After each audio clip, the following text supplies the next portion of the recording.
Hey, I'm Taylor McIntosh. I'm a musician, and you're listening to Spoiler Country. Do you listen to podcasts that sound like this? Hey, welcome back to the Super OK Podcast, where our audio sounds mediocre.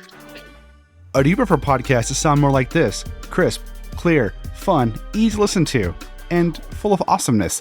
Well, then you should check out Spoiler Country, hosted exclusively over at Spoilerverse.com.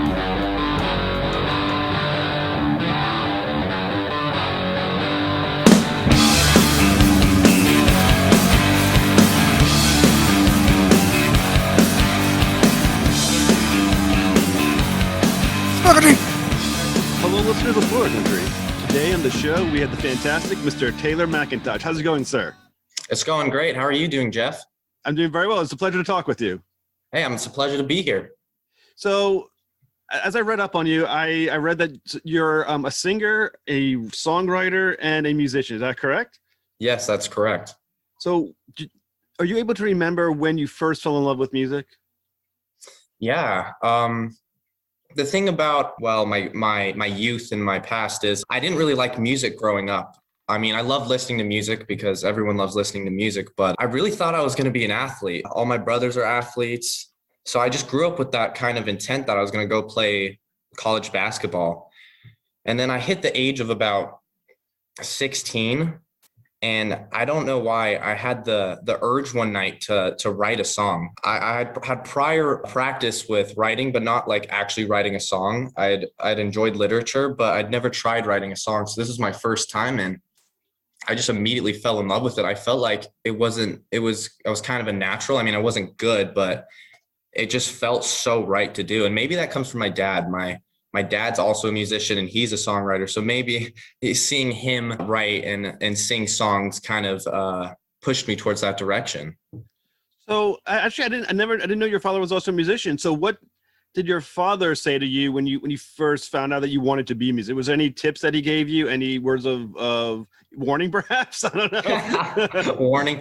Yeah, he said, don't do it. No, he was very supportive and he helped me a lot because in the beginning, it's hard to write songs, that's why I think a lot of people don't do it because it's really hard and it takes a lot of practice. And he was always there, like really critiquing me. And sometimes, and in fact, a lot of the times I didn't like the critiques, but ultimately he was right. And I was able to learn from that and become my own writer. And now I feel like we're like on par with our level of skill to where it's not a student relationship like that. It's more of a co-writing relationship if we ever write a song together.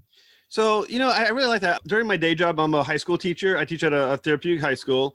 Nice. And thank you. And a lot of my job, obviously, is to handle students' writing and tell them, critique them, and help them try to get better. Obviously, a lot of students have, and a lot of people, I think, in general, have an issue with feedback that is, you would say, negative. Yeah. How did you manage to kind of cross that threshold to the point where you're okay handling negative feedback from your father? Was it easy for you? Was a decision that you made? How were you able to finally decide, you know what, this is worth hearing, this is worth acting on? I think at first it was not easy to handle because you want everything you do to be great. To be honest, I want to be good at everything I'm doing. So when you get that negative feedback, it can hurt a little bit, especially when you worked really hard on the song and you think you did really good and your dad has all these critiques that are actually accurate. I think that's the part that hurt the worst is it's just accurate. It's true. Oh, that's interesting. If I disagree with critiques, then I'm not going to use it. But most of the time I would agree. And that's the part that hurt. But ultimately you just learn from it. I knew that this was going to be a long process of getting better and better. So I had the mindset that I just got to keep practicing and it's okay to not do so good on every song. So if you had to give like one sentence of advice to my students on how to deal with criticism, what would you tell them as advice? I would say that even criticism that comes across as negative is actually positive because it's helping you get better. All right. I like that. Thank you. That's fantastic. I like that. And I must admit, even as a full-grown adult and in my 40s, I'm a writer and I get negative feedback or rejection. And that's tough to deal with. I mean, it can, yeah. And I do have a father as well who helps me with my writing, who's, a writer himself. And I will say, yeah, it does knock you on your ass just for at least a little bit, but I like the idea that you learn to pick yourself up. Yeah, exactly. Do you find is it easier to handle the more it occurred? Is it something, did you, just because you got better, you heard it less? Yeah, I would say so. I think as you get better and the more critiques you get, you just get used to it. You know, the more critiques, the more notes you get, you're just gonna get used to it, and you're gonna learn to develop. You know, you're gonna learn to become a sponge. Like that's my whole goal is I want to be a sponge. So when anybody, even people who aren't musicians, give me critiques, I'm absorbing that information and I'm processing it because anything could help me. So before you became a musician, you were focusing on being an athlete, or is that incorrect? Did you ever you were going down the road of athletics for a little while? Yeah, I was through middle school and the start of high school. I was very into basketball. It was like my passion at the time. I mean, I was learning how to play the piano, but I was very much into basketball and sports. That's what I wanted to do. And I mean, music kind of came out as like a curveball. And I was just like, I love this way more. Like, this is what I want to do for the rest of my life. Is there a similar mindset between being a musician and being an athlete on how you pursue it? You know what? I think there is, because I think that this is a very tough industry. I think acting's a very tough industry. Being a musician is a very tough industry, and basketball and sports is a very tough industry. And I like having the sports mindset, which is it's all about hard work and it's about like, beating adversity. I would agree with you 100%. Though, as I say so, I've never been an athlete myself. So, as a musician, what captured your interest first? Because I know, like I said, you're a singer, you play instruments, and you're a songwriter. Which aspect of music captured your interest first? Songwriting, because for me, it's the best form of self-expression there is. You're able to because it's storytelling with lyrics and words, and it just captivated me. I mean, one of my most recent songs, Sorry Comes Too Easy, was just a pure story. And that's what it is. Like, if you break it down, the lyrics it's just a story. I'm telling a very specific story about being led on by a significant other. And that's what I think it's been about for me, is just songwriting has just made me obsessed. So, because like I said, you're writing song lyrics, do you write, or were you a writer of other things beyond songs, or that, you're able to become a good songwriter, or how do you become a good writer? Practice, number one. I'm always going to say that it's just practice, and it's studying. And I mean, studying as in studying all forms of literature and listening to songs, listening to what other artists are doing lyrically. But I did enjoy writing when I was younger. It was something that I considered a small little passion. I didn't do it a lot, but I was very much enjoyed writing. English was one of my favorite classes because I loved the storytelling aspect. But I think the biggest thing, if you want to get good at songwriting or just anything in general, is just practicing and studying others who came before you. Who would you say were the ones that you studied the most to become good at it? Oh, man. I think for me, Paul McCartney and John Lennon have always been some of the best. Good choices. Yeah, they're just, Elton John and Bernie are also great ones. And Hall & Oates, I love listening to Hall & Oates. So those are like some of the old school ones I love. Even going back to some of the music from the 50s where, these singers, they weren't writing the songs, but you could listen to their lyrics and see what the writers had intended is a great way of looking at it. And someone I really respect is Bob Marley. Oh, nice. Which is kind of funny because he's a reggae artist, and I don't really do reggae, but nonetheless, he's an incredible songwriter. And when you break down everything from his melodies to his lyrics, you just see the pure talent he had. So yeah, I mean, you're going back a long ways for some great lyricists. I mean, I like that. I mean, is it important to go back to like the roots of music to like learn where you should be in music? Yes, I think so, because I mean, even today, everything stems from a root, and that root is you have to go down the line to find it. I mean, there's tons of great artists right now who do really well with lyrics and music and such. For me, that's John Mayer. I love John Mayer, and I think he's someone who's pushing that boundary. But yeah, I think it's very important to look back and see all the older artists that came before us and really try to take what they did and make it our own. And so how about who do you look towards as writers, non-lyric writers, like novelists, poets, and anyone in those fields that you look at and they're looking at their writing is helping you in the field of songwriting? Yeah, I think I wouldn't call myself much of a reader. I try, but I try to read, but I don't always read a lot, but I do love poetry. And I think when you're looking at poetry, one poem I really enjoy is one poet is, Robert Frost is a great one to look at because he has very good, storytelling aspects in his poetry as well as nice metaphors. And I think you need to take that and push it towards your own music.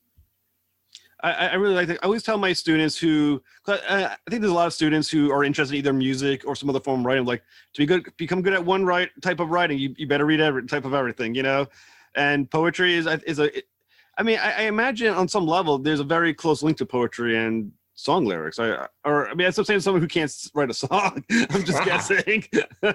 You could write a song, Jeff. You could write if you tried. Thank you for the support. So I also read that you worked with a legendary producer named Tommy Morolda. Is that Yes. Am I pronouncing it correctly? Yes, Tommy Morolda. So please, what was that experience like? I mean, Tommy's great. That's all I'm going to say right there. Tommy's fantastic. I love him so much. We've grown very close. I consider, sort of part of my family. He's a great man. And being able to work with someone who's been in the industry as long as he has been incredible because he's just so talented. And he's helped me learn how to produce myself just by watching the way he works has helped me learn, which I take as a great gift. What did he teach you about music?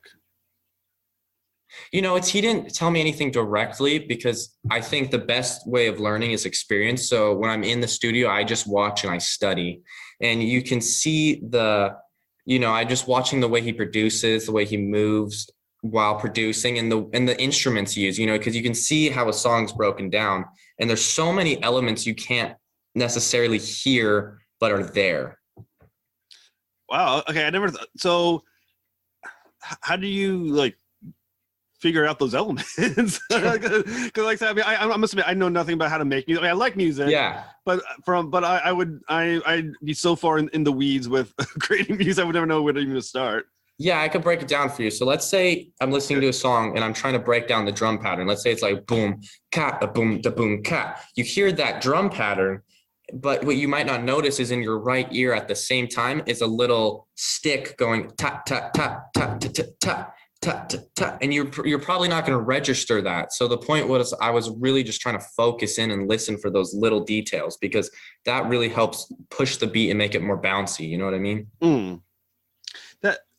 I don't know. I really like that. I mean, it is such an art to make music then.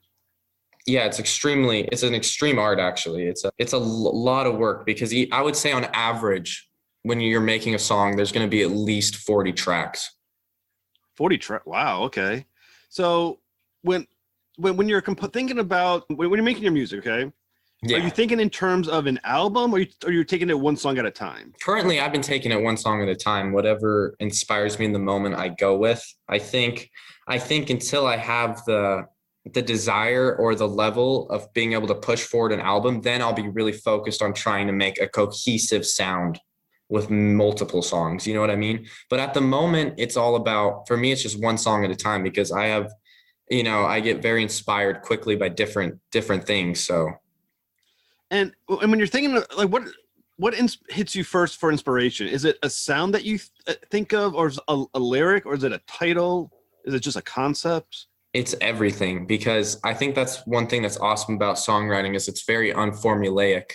It's a lot of just anything at any moment, because I've written songs just off a concept. I've written songs just having a title in mind, and that can, and titles are very powerful because you can build a whole song off of one title because it's a story. And I've just had it where I'm messing around with chords and then I just start humming a melody, like ah, na na na na na na. You know what I mean? And so it can be anything. I've been inspired by movies before where I watch a movie and I'm like, I'm going to write a song about this movie. So, so, I mean, how do you know when you got one that works? Like, is there a moment where you're like, there's like a light bulb, like, like the cartoons where like a little light bulb pops over your head and you're like, boom, I got this. I mean, is there a moment when you think to yourself, this is going to be a good song? Or is there moments when you're in the process of making music where you're like, oh shit, you know what, this just doesn't work, and toss it? Is there like, how does both sides work? It's a lot like that. There's definitely a light bulb effect because sometimes you write multiple songs to get to that one song where you're like, this is it. This is the one. Because you have to find that special moment. I don't remember who said this, but they say songwriting is like a wave. And the point of practicing songwriting is just to be able to catch the wave when it comes, because waves come in spurs and you don't know when it's going to happen. So for me, it's just, I've definitely written a song and the moment I thought it was good. And then the next day I'm like, nah, I don't like it. It's not it. It's just not it. So I have to scratch it and I just move on. And I have some songs I completely finish and I just never come back to it because I guess it didn't have that special little something I was looking for. Is it hard to do that when you put the effort into start writing it, you put aside and go, you know what? Nah, it's not this one, not now. It can be kind of hard. It can be sometimes frustrating, but I would say mostly it's just part of the process. And either way, whether you use a song or not, it can still be very, it can be still a form of expression, whether I use it or not. So I really like that. I mean, I guess it's a learning process as well to have something. And I guess being good enough to know when you wrote something that isn't up to par with the other stuff you want to write. I guess that takes, a lot of talent and experience as well to get there. Yeah, for sure. Because I think a lot of my students sometimes think that if they make a mistake on something or something they write isn't great, they get immediately frustrated by it instead of realizing that that's actually just one more step into, if the moment you figure something you wrote isn't good, it means you've got better as a writer to recognize it wasn't what you wanted it to be. Yeah, that's a great way of looking at it. When you don't like something, that you're getting better at recognizing what's good and what isn't good. So I think that's great. And I think if you're ever struggling with, writing something and you don't like the way it's the path it's taking, it's okay. You can just stop. Sometimes it's nice just to take a break and wait for that spark of inspiration to hit you. And sometimes you can force it. Sometimes it's just, you just keep trying and trying different things until you eventually get to where it needs to be. So your newest single is called Clear in the Moonlight. Is that correct? Yes, that's correct. So where did this idea for this song come from? Wow. So this song is really cool, I think, because I was inspired by a very old piece of music by a famous composer called Claude Debussy, and it's called Clair de Lune. It's one of my family's favorite piano songs. And being a pianist myself, I grew up always listening to it. Even my grandma was like, you got to learn Clair de Lune. You got to learn Clair de Lune. I love that song. And it was a really hard song, so it took me forever until I could finally learn it. And right now I have actually forgotten how to play it. So at least I played it for her once. But I just had the idea that it'd be really cool to incorporate classical music, like an old piece like Clair de Lune, into a song somehow. And I didn't know how I was going to do it until in kind of a spur of the moment, just, light bulb effect, like you were saying, I had the idea of use Clair de Lune in a song. And then as I was starting to write it, I realized, no, this has to be a love song about a girl named Claire. And then, well, the thing about Clair de Lune also is it translates to moonlight. So that's where the moonlight comes from. So Claire in the Moonlight. And I was like, it's a perfect love song. That's really cool. And I really like how you took an old piece of piano music and you were able to make a modern song out of it. Yeah, that was kind of the whole goal, was just take something that's been, that's old and has been, has lived through the ages and use it now and make it modern.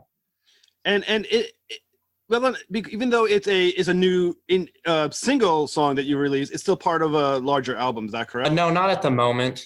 I mean, I have a lot of music coming right now. I have a lot of songs, tucked away that I'm excited to release. And I don't even think Claire in the Moonlight's my best song. So, I'm excited to see what comes out. Where can our listeners hear Claire in the Moonlight? You can listen to Claire in the Moonlight on any streaming app right now that's available. Just look up my name, Taylor McIntosh, or the song title, Claire in the Moonlight. That's very cool. So, and how would you describe the sound to it?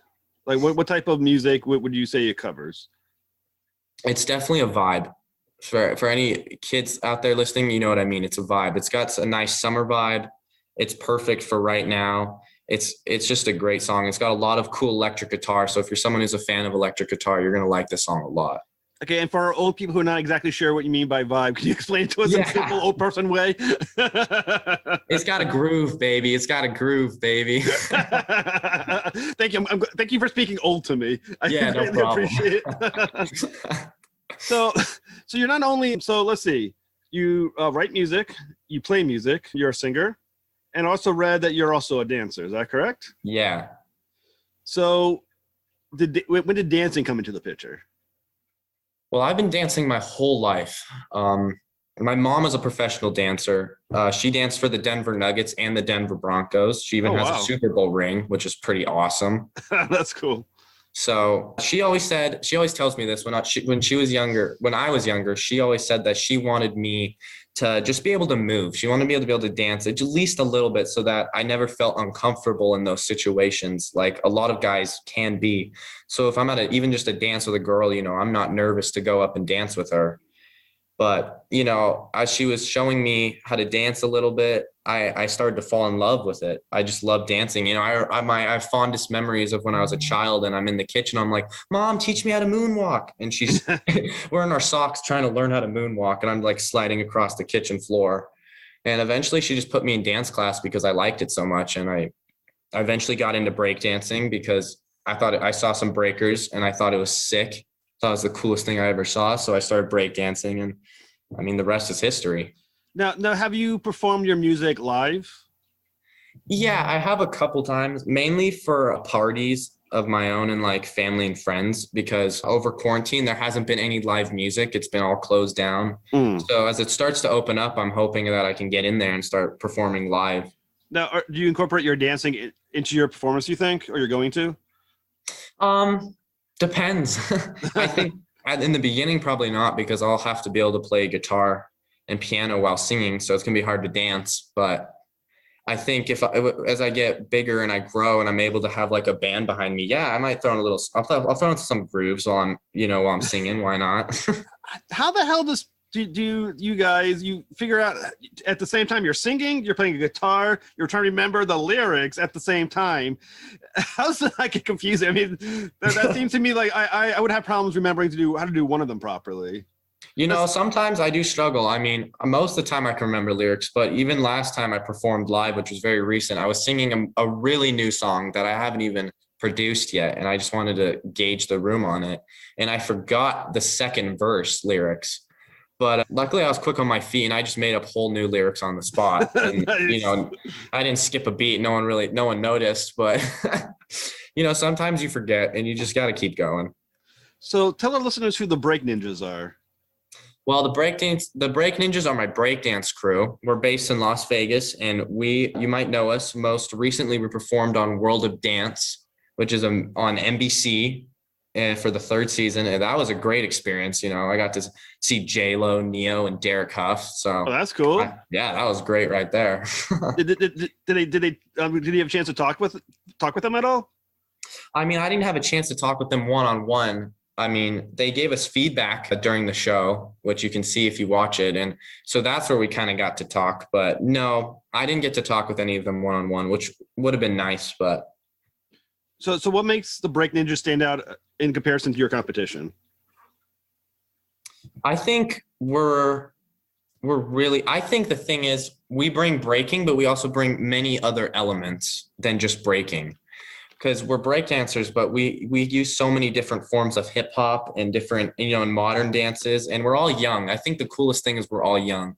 We're all basically we're all almost under 18. I turned 18 a year ago, and most of us are really young. So it's pretty cool. We went to France for Battle of the Year, and we had 9-year-olds on our team at that time. So it's it's just a bunch of kids breaking. It's really cool. It's amazing. Also, once again, I read that you do acting as well. Yeah. So you're acting, dancing, singing, playing music, and writing.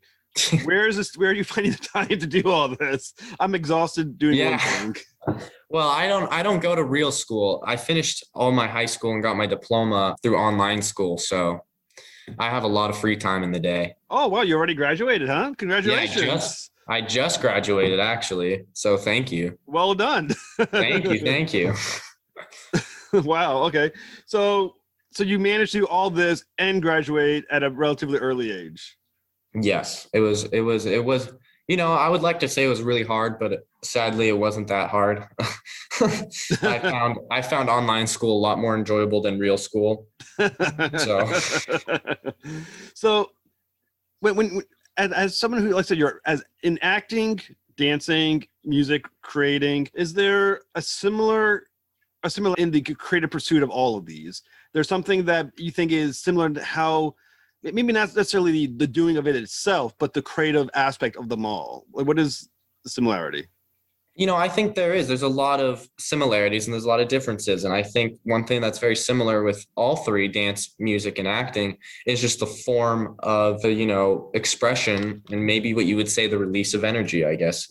Your every form is an art form, and you're releasing, your emotions, and you're enacting that. But the difference is, I think, is acting for me is very formulaic, where it's a lot of, I'm following a structure to get into character. I'm following a structure when I'm reading scripts. I'm really trying to get in the mindset. And as an actor, you don't always have to feel something to be a good actor. You just have to portray that emotion.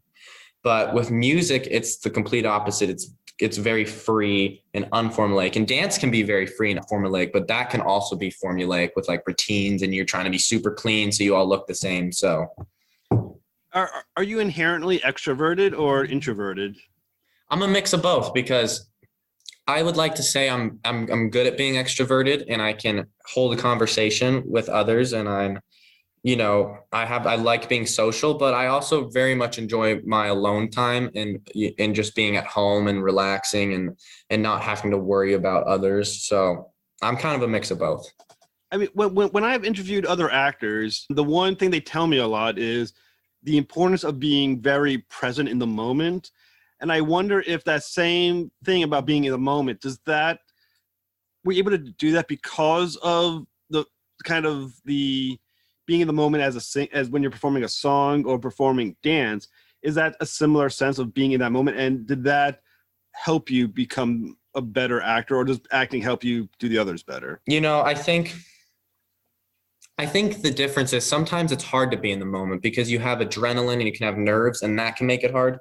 And the reason you should be in the moment is simply just to enjoy what you're doing, because we only have one life, and not every day is guaranteed. So you just want to enjoy it and really live in that moment, because every moment counts. So for me, I think music when I'm performing is when I really feel I'm in the moment, but sometimes you get really nervous and you can kind of skate by without really realizing what you just did. Well, my students are at a therapeutic high school, so they deal a lot with anxiety. So when you're dealing with, as you said, those nerves, how do you deal with it and push through?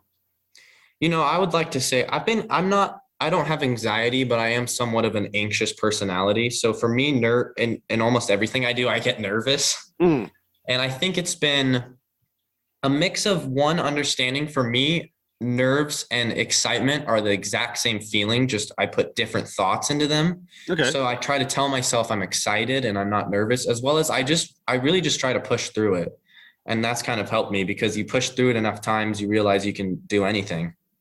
So I really like that. I think a lot of my students need to get to that point where they can push through their anxiety, because they're all very anxious kids. And I think that most important thing, I think, to success is pushing through one's nerves, right? I mean, I would imagine that separates those who can from those who can. It's those who can, cope with those feelings, which suck. But because when you get nervous, it's very easy just to shut down and give up. And for me, the reason I stopped really getting too nervous, I mean, I still get nervous when I perform, but like being able to get through it was the realization that if this is what I want to do, then I have to be able to perform. So I have to push through this. There is no other choice. And I like not having another choice. I like being able to fight and push. And that's a sports mentality, but. Oh, I like that. So where can our listeners find you as an actor, find you next in dance, find you next in music? Yeah. Where can they find you? Because apparently you're everywhere. You can look me up on Instagram. My handle is Taylor D McIntosh. On Facebook, my handle's Taylor McIntosh. And on TikTok, I'm at Taylor D McIntosh. So, and what are you working on next? What's next in line? Let's get a music video out. I think we need to get a music video out for Claire and the Moonlight. I think we have more songs coming out. I have a lot of songs I'm releasing. I think I have a song called Tattooed on My Brain, which I think is coming out next. It's going to be a completely different sound than anyone's ever heard from me. So it's going to be an awesome couple of months coming up. Well, that's awesome. Mr. McIntosh, it was a great pleasure to talk with you. You're apparently amazing at multiple different things. Good job. Great future ahead. Thank you so much, Jeff. I had a blast. Thank you for having me on. It's a great pleasure, and I will let you know the moment we go live. Thank you so much, sir. Hey, thank you so much. All right. Spaghetti! And we're back. That's right. We are back. Back in the saddle again. Well, I hope you guys really, really enjoyed that as much as we did making it for you.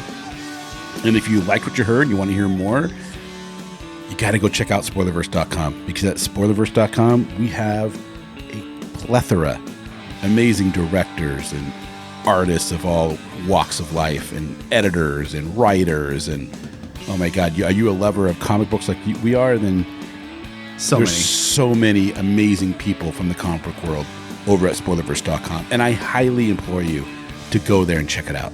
Yeah, and while you're there, you can check out all the other podcasts on our network, like Bridges and Geekdoms and Funny Book Forensics and Haphazard Adventures and Nerds from the Crypt and so many more. Misery We put out Point Radio. episodes all the time. Go check all of them out. And check out all of the reviews and previews and articles we have going up every single day for you. Every day on spoilerverse.com for you to check out and to read and to love and to like and to comment. We have a store link. You want to help support the site? You can do it two ways. One, go to our Patreon, which is patreon.com/spoilercountry, or go to our store link in the middle of the site there and get a t-shirt, a face mask, a hoodie, something, look fly as hell, and help support the site when you do that, because we get $1 or $2.